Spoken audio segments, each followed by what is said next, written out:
Toute l'actualité à temps réel, sur Référence TV. Référence TV, la chaîne de l'innovation. xamal leen ni combat la bi nga xam ne dañuy séntu si ñëpp pour ñëpp jàpp ci ndax suñu ay camarades yi nekk ci mairie yi ak ci conseil départemental yi jaaxleen nañu trop boo demee ba ñu jiite réew mi amatuñu solution buñ toftal boo demee ba ñu jiite réew mi proposé wuñ la dara loo xam ne lu concret maanaam ay wax kese la da ngay wëlbatiku dem ci say nawle wéeru ci say kilifa pour ñu jàppale la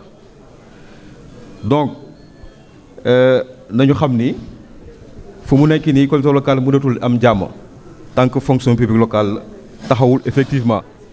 fonction publique locale benn réforme la boo xam ne depuis jamono Ablaye Wade la ñëw 2011 ñëw fekk nguuru président Macky Sall donc ba mandaawam bii mu ngi waaj a jeex donc ngeen xam ni réforme la boo xam ne dañ ko traîner loo te dafa mel ni tayef la ndax réforme juddu na ci ginnaawam màgg ci ginnaawam terminé ci ginnaawam et te secteur bi ñu ko joblal mu am satisfaction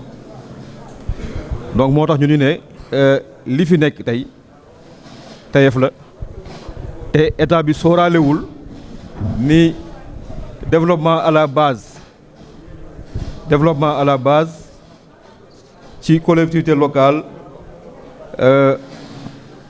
lañ ko mën a wéer rawatina pétrole bi nga xam ne ak gaz bi nga xam ne feeñ na sànq camarade bi wax na ko sànq. mu nekk défi yi nga xam ne ñun fas yéene nañu jàkkaarloo ak ñoom